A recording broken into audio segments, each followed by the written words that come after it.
Hi viewers, welcome to Bhaskar's area. AP mega డిఎస్సికి సంబంధించిన call లెటర్లు ఈ రోజు అభ్యర్థుల యొక్క క్యాండిడేట్ లాగిన్ లో రాబోతున్నాయి. మరి దీనికి సంబంధించినటువంటి సమాచారాన్ని మనం ఇక్కడ చూస్తూ ఉన్నాం. మెగా డిఎస్సి మెరిట్ జాబితా విడుదల చేసిన పాఠశాల విద్యాశాఖ సోమవారం నుంచి ధ్రువపత్రాల పరిశీలన చేపట్టనుంది.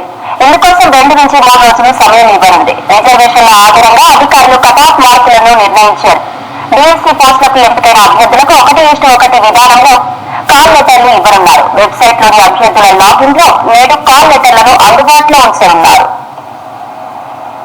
ధ్రువపత్రాల పరిశీలన తర్వాత డిఎస్సి మెరిట్ జాబితాలో ఉన్న వారికి కౌన్సిలింగ్ నిర్వహిస్తారు. ఈ ప్రక్రియ సెప్టెంబర్ మొదటి వారంలోగా పూర్తి చేయనున్నారు. ఎంపికైన వారు వచ్చే నెల 2వ వారంలో పాఠశాలలో చేరేలా పాఠశాల విద్యాశాఖ షెడ్యూల్ రూపొందించింది. రిజర్వేషన్లు ధ్రువపత్రాల పరిశీలనలో జిల్లాలో సమస్యలు తలెత్తకుండా రాష్ట్ర స్థాయి నుంచే ఏర్పాట్లు చేస్తున్నారు. ఉమ్మడి జిల్లాలకు నియమించిన ప్రత్యేక అధికారులు స్థానిక అధికారులతో సమన్వయం చేస్తారు. టెట్ ఒక సబ్జెక్టు, డిఎస్సి మరో సబ్జెక్టు రాసిన వారి ఫలితాలను నిలిపివేశారు. ఒక అభ్యర్థి తెలుగు భాష టెట్ రాసి డిఎస్సి ఉర్దూ పరీక్ష రాసినట్లు తేలింది. కొందరు సాధారణ సబ్జెక్టులకు టెట్ రాసి ప్రత్యేక విద్యా పోస్టులకు డిఎస్సి రాశారు. వాస్తవంగా వీరు టెట్ 2వ పేపర్ రాయాల్సి ఉంటుంది. మరికొందరు సాంఘిక శాస్త్రానికి టెట్, గణితం సబ్జెక్టుకు డిఎస్సి రాశారు. మరికొందరు అర్హత పరీక్షల ఉత్తీర్ణులు కాకుండానే డిఎస్సికి హాజరయ్యారు. దరఖాస్తు సమయం నాటికే కోర్సులు పూర్తి చేయాలనే నిబంధన ఉన్నందున ఇలాంటి వారి ఫలితాలను నిలిపివేశారు.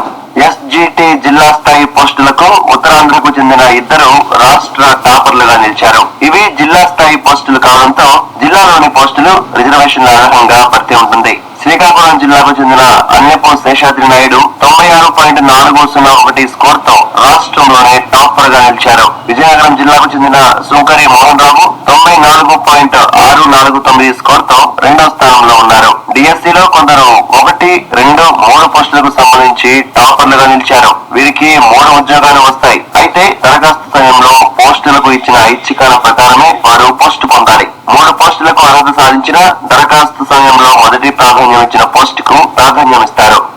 మరి ఇది దీనికి సంబంధించినటువంటి సమాచారం. ఇటువంటి సమాచారం ఎప్పటికప్పుడు మీరు పొందడానికి భాస్కర్స్ ఏరియా యూట్యూబ్ ఛానల్ కు సబ్స్క్రైబ్ అవ్వండి.